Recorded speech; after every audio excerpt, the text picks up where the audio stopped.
오늘은 이제 어둠에서 불림받은 자라는 말씀의 제목으로 하나님 말씀을 나누도록 하겠습니다. 베드로 전후서를 기록한 베드로에 대해서 우리가 기억을 할 때 이렇게 이야기를 합니다. 어부였죠. 그리고 예수님의 수제자라고도 이야기를 하고 예수님을 처음으로 그리스도라 시인한 사람, 그리고 예수님을 3번 부인한 사람이라고 우리는 기억을 합니다. 잘 나가다가 딱 하나가 좀 걸려요. 뭐죠? 예수님을 3번 부인한 사람. 이 3번 부인한 그 이야기를 우리가 좀 기억을 할 때 이런 생각해 보시지 않았어요? 3번을 그렇게 부인을 하기는 했지만 좀 그때 상황이 옆에 있던 그 여자가 갑자기 물어보잖아요. 그죠? 당신도 저 사람 제자 아니었어요? 그러니까 아니라고. 이렇게 뭔가 갑자기 질문을 받았기 때문에 갑자기 툭 튀어나온 어떤 실수에서 했을 것이다, 그러한 대답을 했을 것이다 라고 우리가 생각을 할 수도 있을 것 같아요. 그런데 이게 처음은 그래요. 한 15보 정도 양보해서 처음 그렇게 물어봤을 땐 당황해서 그럴 수 있다고 쳐요. 그러면 두 번째, 세 번째 물어봤던 그 물음에 대한 부인은 어떻게 우리가 생각을 좀 해야 할까요? 누가복음에 보면 이 내용에 대해서 좀 그 시간 간격에 대해서 정확히 이야기를 해줍니다. 처음에 부인을 하죠. 그리고 그 다음 질문이 있기까지 조금 후에 라고 하면서 어느 정도 시간의 텀이 있었다는 것을 누가복음에서 확인할 수가 있습니다. 그렇게 두 번째 질문을 했을 때 부인을 하고요. 세 번째 질문을 하기 이전에는 뭐라고 나오냐면 1시간쯤 있다가 라고 이야기를 해요. 그러면 시간의 텀이 더욱더 길어졌다는 걸 알 수 있습니다. 그러면 이건 베드로가 그 질문에 대한 대답을 하기 이전부터 준비를 하고 있었다는 거예요. 철저하게 계획된, 철저하게 작정한 거짓말이다 라는 것을 우리가 알 수 있습니다. 그랬던 베드로가 이제 그 이후에 예수 그리스도의 십자가 사건 이후에 또 주님께서 그에게 성령을 주시고 주님의 복음을 철저히 깨닫고 난 후에 어떻게 돼요? 완전히 바뀌어지고 달라집니다. 그리고 그 이후에 베드로 전후서를 작성을 하죠. 그렇기 때문에 이 베드로 전후서는 그냥 서신이다라고 볼 수도 있겠지만 사실 베드로의 그의 신앙 고백이다라고도 우리가 볼 수 있습니다. 그렇기 때문에 우리가 오늘 이 베드로의 신앙 고백의 한 부분을 살펴볼 텐데요. 우리가 이 베드로의 신앙 고백을 통하여서 어떠한 교훈을 또 가져갈 수 있을지 오늘의 말씀을 통하여서 함께 고민해보고, 이야기를 듣고 고민해보고 또 어떻게 살아가야 할지 하나님 앞에 우리 자신을 내어놓는 그러한 시간 되시기를 간절히 소망합니다. 오늘의 말씀이 이렇게 시작됩니다. 그러므로 모든 악독과 모든 기만과 외식과 시기와 모든 비방하는 말을 버리고, 이렇게 되어 있습니다. 시작하자마자 좀 우리에게 걸리는 단어가 5개나 나옵니다. 이 5개의 단어는 거룩하지 않은 사람들이라면 누구나 습관적으로 누구나 그들의 생활에서 하는 대표적인 행동과 말을 이야기합니다. 하나하나 살펴보기에는 좀 시간이 부족하기 때문에 이 중에서 우리 기만에 대해서만 좀 살펴보도록 할게요. 기만에 대한 사전적 의미는 남을 속여 넘긴다라는 뜻이에요. 그러니까 남을 속이기 위해서 작정하고 거짓말을 한다라는 그런 뜻을 담고 있습니다. 뭐가 떠오르세요? 방금 전에 제가 이야기했었던 그 베드로가 3번 부인했었던 그 내용이 여기에 속합니다. 1절에서 이제 이렇게 이야기를 한 다음에 우리가 이러한 것들을 버려야 합니다 라고 이야기를 하고는 2절에서 이렇게 이야기가 이어집니다. 갓난아기들 같이 순전하고 신령한 것을 사모하라. 이는 그로 말미암아 너희로 구원에 이르도록 자라게 하려 함이라. 뭐가 나오나요? 여기 보니까 그 이전에 갓난 아기들과 신령한 젖이 나옵니다. 제가 예전에 좀 TV를 봤더니 이렇게 아이들에게 어머니가 젖을 물리는 이것을 어떻게 보냐면요, 이 시간을 통해서 아이와 어머니가 교감을 한대요. 교감을 하면서 그들의 관계가 더 깊어진다라고 그렇게 이야기를 하더라고요.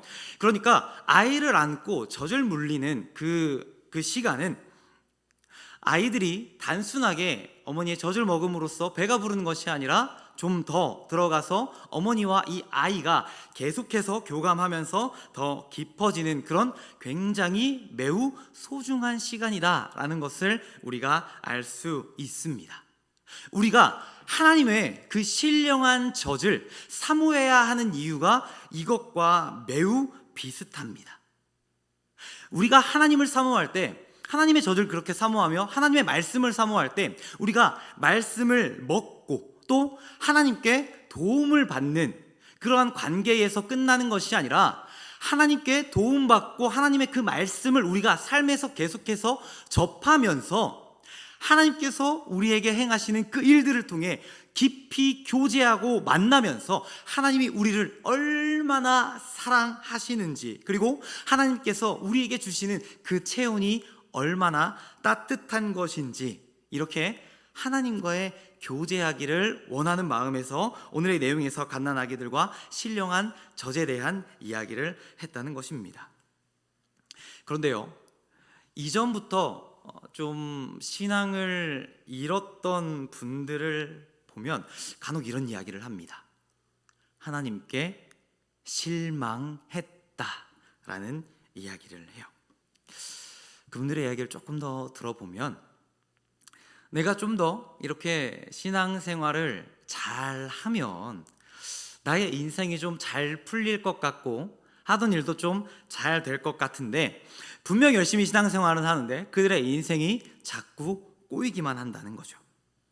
그러면 속으로 생각해요. 이거 뭐 내가 듣던 거랑 좀 다르네. 뭐 복을 주고 뭐 좋은 거 준다는데 이건 뭐 교회를 다니나 안 다니나 똑같은데 시간 낭비 뭐하러 하나 라고 생각하면서 슬슬 그들의 신앙의 삶이 단절이 되고 교회를 향한 발걸음이 끊인다는 걸 볼 수 있습니다. 그분들은 또 어떠한 마음이었을까요? 신앙생활을 하면서 하나님께 자신들의 도움은 계속해서 구하고 하나님의 도움은 그들이 사모하며 나아가지만 하나님과의 교제까지는 좀 미치지 못한 안타까운 신앙의 모습이라는 것을 알 수 있어요. 그러면 그분들에게는 어떠한 것이 결여되어 있었던 걸까요? 2절의 하반절을 보면 이렇게 되어 있습니다. 그로 말미암아 너희로 구원에 이르도록 자라게 하려 함이라 라고 이렇게 되어 있습니다. 어린아이가 젖을 먹습니다. 그렇죠? 어린아이가 그렇게 젖을 먹으면서 교감할 뿐만 아니라 그 아이들이 어떻게 돼요? 점점 자라납니다. 살짝 생각해 보세요. 아이가 젖을 먹어요. 1년 먹입니다. 2년 먹여요. 5년 먹입니다. 10년을 먹여요. 너무 같나요? 상상하지 마세요. 되게 이상합니다. 이상해요. 그렇죠? 이상해요. 틀렸어요. 뭔가 이상해요. 이것에 대해서 히브리서 5장 12절에서는 이렇게 이야기를 해요. 때가 오래되었으므로 너희가 마땅히 선생이 되었을 터인데 너희가 다시 하나님의 말씀의 초보에 대하여 누구에게서 가르침을 받아야 할 처지이니 단단한 음식은 못 먹고 젖이나 먹여야 할 자가 되었도다. 신앙생활을 어느 정도 했었다면 그에 맞는 장성한 분량의 믿음의 분량의 신앙의 분량이 자라야 하는데 성장하지 못했다라는 것은 잘못되었다라는 이야기를 하고 있는 것입니다. 우리가 하나님의 은혜를 누구나 딱 경험했던 때가 있어요. 그렇죠? 처음에 하나님을 딱 만났던 그 때가 있습니다. 아멘. 그때 어때요? 딱 막 경험을 하고 막 집에 돌아가는 그 길, 그리고 가정에 돌아가서의 우리의 마음이 어때요? 다 좋아요. 다 기쁩니다. 막 어떠한 어려움도 우리가 헤쳐나갈 수 있을 것 같고, 이제 괜찮아요. 이제 우리는 괜찮아요. 어떠한 삶이 내게 주어져도 나는 괜찮습니다. 그런데 우리가 이렇게 감격의 순간이 왔을 때 잊지 말아야 하는 게 무엇이냐면, 그렇게 감격의 순간이 주어졌을 때가 하나님의 신령한 젖을 이제 먹기 시작한 때라는 거예요. 그게 끝이 아니라요, 이제 다 됐다가 아니라 이제 주님 열심히 가겠습니다라고 하는 시작 단계라는 거예요. 그런데 좀 너무나 많은 분들이 거기에 머물러 계십니다. 제가 아는 어느 권사님이 계시는데요, 권사님 만날 때마다 권사님이 이런 이야기를 하십니다. 당신이 하나님을 그 지하에 막 새벽에 기도하시다가, 저녁에 기도하시다가 하나님을 딱 만났어요. 불 받아가지고 그 밤 내내 대굴대굴 굴러다니면서 하나님과 너무너무 깊이 교제를 했대요. 만날 때마다 그 얘기를 하세요. 그게 30년 전 얘기예요. 때마다 그 얘기를 해요. 너무 사랑하는 권사님입니다.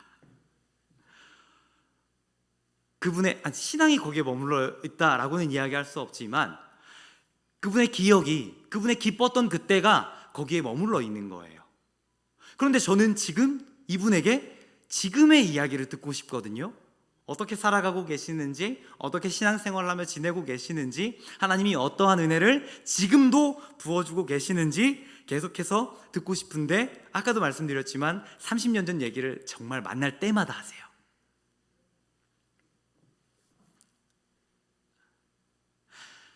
지금의 이 순간까지 하나님께서 우리의 삶을 인도해 주시는 것을 매일매일 갱신하고 순간순간 갱신하며 계속해서 하나님의 젖을 사모하고 먹고 마시며 자라나는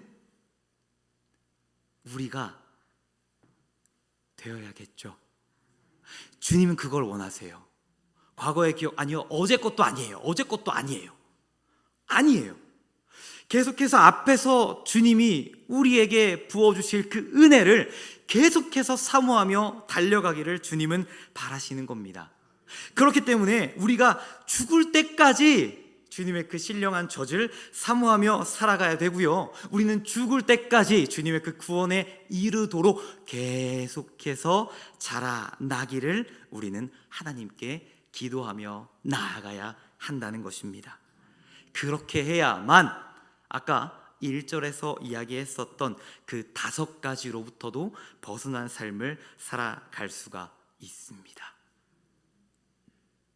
하나님의 신령한 젖을 정말로 늘 순간순간 사모하며 또 평생토록 하나님 안에서 자라나는 저와 여러분 되시기를 간절히 소망합니다. 그래서 하나님 보시기에 너무나 아름답고 너무나 귀하고 너무나 예쁘게 하나님 안에 온전히 성장하며 하나님과 더욱더 깊이 교제하시는 우리가 되시기를 간절히 소망합니다. 계속해서 말씀을 이어서 보도록 하겠습니다. 4절과 5절입니다. 사람에게는 버림바가 되었으나 하나님께서는 택하심을 입은 보배로운 산돌이신 예수께 나아가 너희도 산돌같이 신령한 집으로 세워지고 예수 그리스도로 말미암아 하나님이 기쁘게 받으실 신령한 제사를 드릴 거룩한 제사장이 될지니라. 여기에서 이제 집이 등장하는데요, 이 집은 보배이시고 산돌이신 예수님이 그 중심으로 세워진 집이다라는 것을 우리가 내용을 통해 알 수 있습니다. 6절과 7절도 쭉 보도록 하겠습니다. 성경에 기록되었을 때 보라 내가 택한 보배로운 모퉁이 돌을 시온에 두노니 그를 믿는 자는 부끄러움을 당하지 아니하리라 하였으니 그러므로 믿는 너희에게는 보배이나 믿지 아니하는 자에게는 건축자들이 버린 그 돌이 모퉁이의 머릿돌이 되고. 지금 이 내용에서 예수님을 소개하고 있을 때 모퉁이 돌이라고 소개를 하는데, 예수님께서 지금 되어진 이 모퉁이 돌이 무엇으로 되었다라고 지금 7절에서 이야기를 하고 있어요? 건축자들이 버린 돌이라고 합니다. 그죠? 건축자들이 하다가 버렸어요. 그런데 이게 보배라는 거예요. 그러면 건축자들은 이 보배에 대해서 알고 있었을까요? 모르고 있었을까요? 몰라요. 모르니까 그 보배인지 모르고 이것을 버렸겠죠. 그런데 이것이 보배인지 아는 사람들이 있어요. 어떤 사람들이냐면요, 보라, 내가 택한 보배로운 모퉁이돌을 시온에 두노니 그를 믿는 자는 부끄러움을 당하지 아니하리라 하셨으니, 그러므로 믿는 너희에게는 보배이나 라고 이야기를 해요. 믿는 너희에게는, 믿는 우리에게는 그 건축자가 모르고 버린 그 돌이 보배라는 것을 우리는 알아볼 수 있는 눈을 주님께서 허락해 주셨다라는 것입니다. 이것을 잘 예로 들고 있는 것이 마태복음에도 예로 나와 있고 우리가 찬양으로도 잘 알고 있는 천국은 마치 밭에 감추인 모화, 집 팔고 땅 팔고 냉장고 팔아 기어이 그 밭을 사고 말 거야 라고 나와 있는 그 내용입니다. 밭에 보화가 감추어져 있었어요. 그렇죠? 이 보화를 발견한 사람은 이게 보화인지 알아봤습니다. 그런데 사실 이 밭의 주인은 누구예요? 어느 주인이 있는 밭이에요. 그렇죠? 그러면 그 주인은 이 밭에 보화가 있는지 몰라요. 그런데 이것을 알고 있는 이 사람은 주인에게 이야기를 안 하고 그 밭을 아무 말 없이 자신이 가지고 있는 것을 다 팔아서 삽니다. 그럼 이게 윤리적으로 문제가 될까요? 속인 거니까요. 이 내용을 그렇게 바라보시면 안 되고요. 좀 윤리적 관점보다는 그 밭에 있는 이 보화에 대한 가치를 누가 알아보았느냐라는 그 관점으로 말씀을 이해하시면 조금 더 편합니다. 주인은 몰라봤어요. 그런데 이 사람은 그 보화를 알아봤습니다. 그러면 그 보화는 무엇입니까? 천국. 그렇죠? 우리 주 예수 그리스도, 나를 구원하실 주님이라는 거예요. 그러면 왜 주인은 못 알아보고 그 사람은 알아볼 수 있었을까요? 그 주인은 못 알아보고 왜 우리는 알아볼 수 있었을까요? 8절 말씀 보도록 하겠습니다. 또한 부딪히는 돌과 걸려 넘어지게 하는 바위가 되었다 하였느니라. 그들이 말씀을 순종하지 아니함으로 넘어지나니 이는 그들을 이렇게 정하신 것이라. 누가 알아보게 할지, 누가 못 알아보게 할지 누가 정하신 것이에요? 하나님이 정하셨다라고 이야기를 하는 거예요. 약간 민감한 문제이기는 하지만 여기에 써 있는 대로 말씀을 드리는 겁니다. 누군가 물어봅니다. 기준이 있나요? 교회를 평생 다녀야 하나요? 10년 이상 다녀야 하나요? 없어, 몰라요. 아무도 몰라요. 하나님께서 왜 누구는 알게 하시고 누구는 모르게 하셨는지 아무도 몰라요. 왜 택하셨는지, 어떠한 자격이 주어졌는지 아무도 모른다는 거예요. 하지만 확실한 것은 이 보화를 알아보는 사람들에게 주님은 그 무엇도 물어보지 않으시고 그들이 어떠한 자격을 갖추었는지 주님은 그 이유를 따지지 않으셨다라는 사실입니다. 그렇기 때문에 이 보화를 알아보게 하신 그 사실은 하나님께서 우리에게 주어주신 어마어마한 은혜라는 것입니다. 감동이 좀 안 오시는 것 같은데 한 번 더요. 우리가 그 예수 그리스도가 보화라는 것을 알아보게 된 그 사실, 그 은혜를 우리에게 부어주신 것은 우리의 삶에 어마어마한 은혜라는 것입니다. 그러면 왜 우리를 구원하셨을까요? 9절에서 이렇게 결론 짓고 있습니다. 9절 말씀 보도록 하겠습니다. 이건 같이 읽죠. 시작. 그러나 너희는 택하신 족속이요 왕같은 제사장들이요 거룩한 나라요 그의 소유가 된 백성이니 이는 너희를 어두운 데서 불러내어 그의 기이한 빛에 들어가게 하시니에 아름다운 덕을 선포하게 하려 하심이라. 왜 구원했다고 했어요? 파란 글자만 같이 한 번 더 읽어보죠. 너희를 어두운 데서 불러내어 그의 기이한 빛에 들어가게 하신 이의 아름다운 덕을 선포하게 하려 하심이라. 주님께서 우리를 그 어두운 데서 불러내셔서 왜 당신이 보배이신지, 왜 주님이 산 돌이신지, 왜 예수 그리스도가 우리의 구원자이신지 알아보게 하신 이유는 예수 그리스도가 우리의 구원자라는 것을 선포하게 하려 하심이다라는 말씀을 하고 계신 겁니다. 그렇기 때문에 우리는 앉아 있으면 안 돼요. 그렇기 때문에 우리는 가만히 있으면 안 됩니다. 우리는 어느 자리에 가 있든지 그리스도의 향기가 뿜어져 나와야 돼요. 우린 어디에 있든지 어려운 자들에게 손을 내밀 줄 알아야 되고요. 우리는 어디에 있든지 하나님의 성도가 어떻게 살아가야 하는지 우리는 그 모습을 보여주어야 한다는 것입니다. 이것은 주님께서 우리 모두에게, 주님의 성도라면 누구에게나 주어주신 사명이라는 사실을 우리가 잊지 말아야 한다는 겁니다. 이러한 사명을 받은 성도들에게 성경은 또 이렇게 이야기를 합니다. 고린도후서 5장 17절 말씀입니다.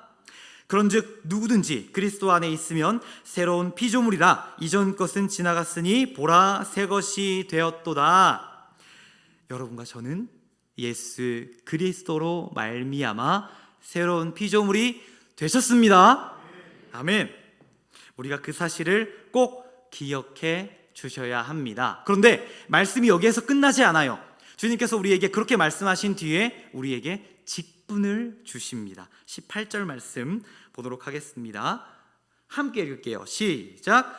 모든 것이 하나님께로서 났으며 그가 그리스도로 말미암아 우리를 자기와 화목하게 하시고 또 우리에게 화목하게 하는 직분을 주셨으니, 주님은 우리에게 화목하게 하는 직분을 주셨습니다. 우리에게 화목하게 하는 직분을 주셨어요.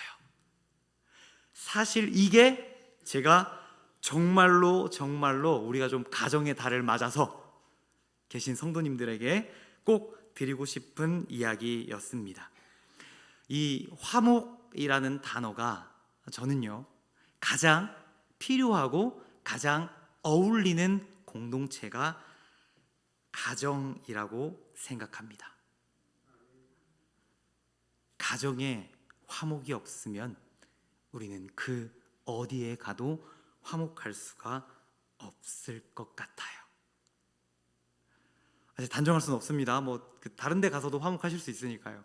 저는 적어도 그렇게 생각을 한다라는 거예요.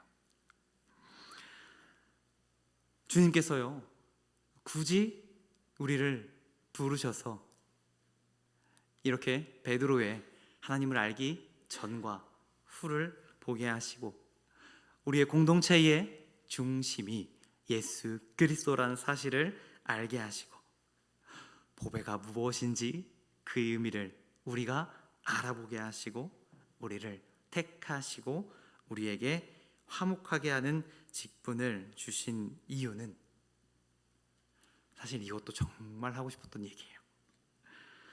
다른 그 누구보다 가장 나에게 가까운 가정을 화목하게 하기 위함이라는 사실입니다. 우리의 평생에요. 이웃 하면 뭐 떠올라요? 지금까지 배웠던 건 뭐 떠올라요? 옆집, 앞집, 뒷집, 윗집, 아랫집 떠올라요. 근데 저는 좀 이웃이라는 게 나 이외의 모든 이들이라고 생각하거든요. 그러면 1번으로 가까운 건 저는 가족이라고 생각합니다. 우리의 가장 가까운 이웃인 가족을 위해서 하나님이 우리에게 주신 화목하게 하는 직분에 우리의 모든 것을 다하는 한 분 한 분 되시기를 간절히 소망합니다. 우리의 가정을 위해서, 우리의 가정의 신앙을 위해서, 그리고 나와 가까운 그 모든 이들을 위해서 정말로 목숨 내어 기도하는 우리 한 분 한 분 되시기를 간절히 소망합니다. 하나님께 지혜를 구하시고 우리의 모든 것이, 나의 가정이 주님께로 향하기를 간절히 원하며 바라며 나아가 주님께서 굳이 어둠에서 불러낸 우리의 사명을 감당하는 한 분 한 분 되시기를 간절히 소망합니다. 기도하겠습니다.